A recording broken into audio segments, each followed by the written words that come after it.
SpaceX ne lancera pas Starship Flight 12 ce mois-ci. Et non, ce n'est pas parce que Ship 39 ou Booster 19 ont rencontré des problèmes. Au contraire, les deux véhicules avancent mieux que jamais en ce moment. Alors, quelle est la vraie raison de ce retard? On décortique tout ça ensemble dans l'épisode d'aujourd'hui du quotidien de l'espace. SpaceX vient de vivre une très belle semaine à Starbase, une semaine marquée par plusieurs étapes clés dans la préparation de Starship Flight 12. D'abord, le 10, SpaceX a installé avec succès les 20 capots des bras de maintien du booster. Quelques jours plus tôt, l'entreprise avait également terminé l'installation d'un nouvel actionneur pour les chopsticks sur le pad 2. Et tout récemment, l'échafaudage autour de Ship 39 a été retiré, un signe très clair que les mises à jour du véhicule sont désormais terminées. Ship 39 devrait donc être bientôt transféré vers Massey's Site pour des tests cryogéniques où il subira des vérifications de pression à froid. Mais voici le twist, malgré le fait que tout cela ressemble à d'excellentes nouvelles et donne vraiment l'impression qu'un lancement en fin de mois est tout proche, ce n'est en réalité pas le cas. Alors pourquoi? Pour le comprendre, il faut relier les points et regarder de plus près ce qui s'est réellement passé ces derniers jours. Parlons de Ship 39. Une fois l'échafaudage retiré, nous avons enfin pu voir clairement ce que SpaceX a fait sur ce véhicule et il apparaît que beaucoup de travail s'est concentré sur le système de bouclier thermique. Plus précisément, SpaceX a passé plusieurs jours à peindre d'étranges marquages blancs à 3 points sur les tuiles en céramique. Ces marquages s'alignent parfaitement avec les plaques de fixation ou les broches d'attache des tuiles. Beaucoup pensent qu'il s'agit de repères, peut-être destinés à guider des opérations de perçage ou à inspecter la résistance des broches sous des températures extrêmes. L'objectif pourrait être de tester la solidité de la fixation des tuiles lorsqu'elles sont exposées au plasma lors de la rentrée atmosphérique, sans avoir à retirer de grandes sections du bouclier thermique comme lors des vols précédents. Des marquages similaires ont d'ailleurs aussi été observés sur le nez de Ship 40, mais c'est là que ça devient vraiment intéressant. Sur le nez de Ship 39, on remarque des lignes verticales descendant le long de l'axe central, presque comme des marques de séparation.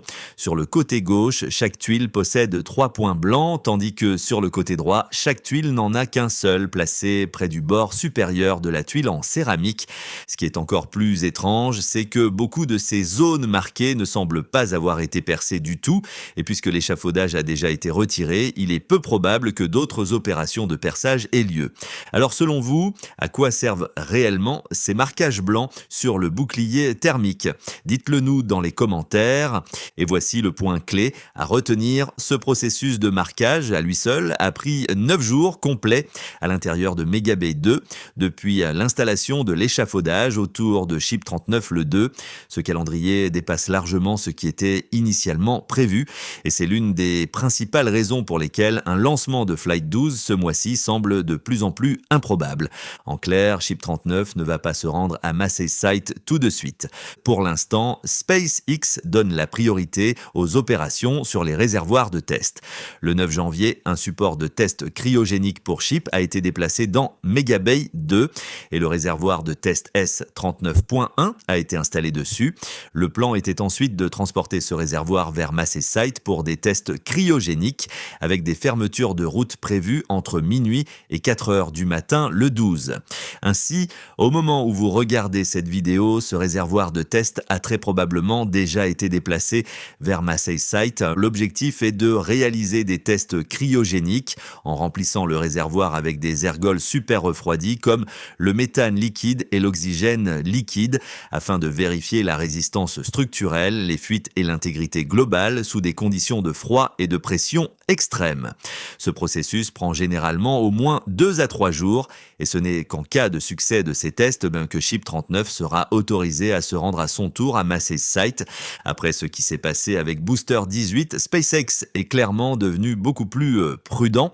Aujourd'hui, l'entreprise préfère tester les réservoirs en premier avant de prendre le risque d'engager le véhicule complet. De manière réaliste, cela signifie que Ship 39 n'atteindra probablement Massey's Site qu'autour du 15 15 ou du 16 janvier. Une fois sur place, il faudra au moins une journée complète pour les tests de pression. Ensuite, Ship 39 devra revenir à Mega Bay 2 pour des travaux supplémentaires, l'installation des ailerons arrière et surtout des 6 moteurs Raptor. Et ce n'est pas fini. Une fois les moteurs installés, Ship 39 devra retourner une nouvelle fois à Massey Site pour les essais de Static Fire. En général, SpaceX effectue 2 tests. D'abord un Static Fire avec un seul Raptor 6 level à forte poussée, puis un Static Fire complet pour tester l'ensemble du système de propulsion. Quand on additionne tout, le temps d'installation, les multiples transports, les Static Fires, puis encore un retour du véhicule, on parle d'au moins 2 semaines supplémentaires, ce qui repousse la disponibilité de Ship 39 vers le 29 ou le 30 janvier. Et là, on est vraiment à la limite, surtout si SpaceX doit encore planifier des fermetures de route pour déplacer Ship 39 et Booster 19 vers le Launchpad 2 pour les préparatifs finaux. C'est pour toutes ces raisons qu'une fenêtre de lancement durant la 2e semaine de février paraît beaucoup plus réaliste et honnêtement bien plus confortable pour SpaceX s'ils veulent livrer un vol vraiment propre et impressionnant. Et tant qu'on y est, parlons de Booster 19. Depuis le 24 décembre, le jour où SpaceX a confirmé que l'empilement était terminé, près de 20 jours se sont écoulés sans aucune mise à jour majeure visible. La raison est simple, Booster 19 est resté à l'intérieur de Mega Bay 1, à l'abri des regards pour des inspections internes.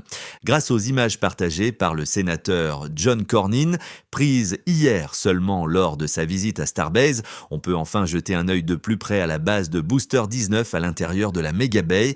Et comme vous pouvez le voir, il reste encore pas mal de travail avant qu'il puisse être transféré à Massey Site pour des tests cryogéniques. Et même une fois ces vérifications terminées, SpaceX ne peut pas effectuer les tests cryogéniques de Ship 39 et Booster 19 en même temps. Pour des raisons de sécurité, un seul véhicule à la fois peut être testé dans cette zone. À lui seul, ce point confirme encore davantage que Flight 12 ne décollera pas ce mois-ci. Beaucoup de gens s'accordent à dire que repousser le calendrier à mi-février est bien plus logique. Cela offre à SpaceX une marge de manœuvre plus saine. Forcer un lancement en janvier voudrait dire précipiter les choses et on a déjà vu où ça peut mener, comme avec Booster 18. Se presser maintenant ne ferait que créer encore plus de retard plus tard. En résumé, attendre quelques semaines de plus est peut-être exactement ce qu'il faut à SpaceX pour faire de Flight 12 un vrai succès. Et vous, qu'en pensez-vous? Si vous êtes d'accord, laissez un Go SpaceX dans les commentaires. Si Starship Flight 12 finit réellement par voler à la mi-février, il pourrait se retrouver très proche de la fenêtre de lancement d'Artemis 2. Une mission que l'administrateur de la NASA, Jared Isaacman, a récemment décrite ainsi: Artemis 2 est un vol d'essai de 10 jours du SLS et d'Orion qui enverra des astronautes plus loin que toute mission habitée précédente. C'est la prochaine étape vers le retour des Américains sur la surface lunaire et la mise en place de missions durables autour de la Lune. En d'autres termes, cette mission est quasiment une version moderne d'Apollo 8.